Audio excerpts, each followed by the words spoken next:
நீங்களும் அவங்களுக்கு கொஞ்சம் கூட சளைக்காதவங்க தானே. மக்கள் விரோத ஆட்சியை திராவிட மாடல் ஆட்சின்னு சொல்லி மக்களையே ஏமாத்துறீங்க. இனிமே உங்களை எதிர்க்கிறவங்களுக்கு இந்த கலரை பூசுறது அந்த கலரை பூசுறதுன்னு என்னதான் நீங்க அந்த மோடி மஸ்தான் வேலையை செஞ்சாலும் ஒன்றும் நடக்க போறது. கைஸ், அண்ணனுக்கு திமுக இப்பதான் பரமேதிரி. அதுக்கு முன்னாடி ஃபிளாஷ்பேக். அந்த இடத்துல கலைஞர் அவர்களுக்கு ஒரு சிலை வைக்கணும்னு நான் ரொம்ப ஆசைப்படுறேன். அவருடைய 100வது வயசுல இதே மாதிரி ஒரு ஃபங்க்ஷன் பண்ணி அவரோட சேர்ந்து நானும் அந்த சிலையை ரசிக்கணும்னு ஆசைப்படுறேன். தேங்க்யூ.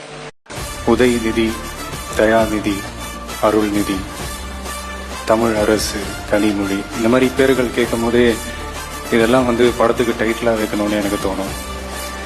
அந்தளவுக்கு ரொம்ப பவர்ஃபுல்லான பேர்கள்.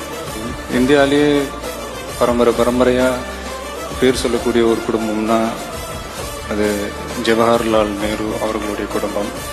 அதுக்கப்புறம் தமிழ்நாட்டில் பேர் சொல்லக்கூடிய ஒரு குடும்பம்னா அது நம்ம கலைஞர் ஐயா அவர்களுடைய குடும்பம் தான்.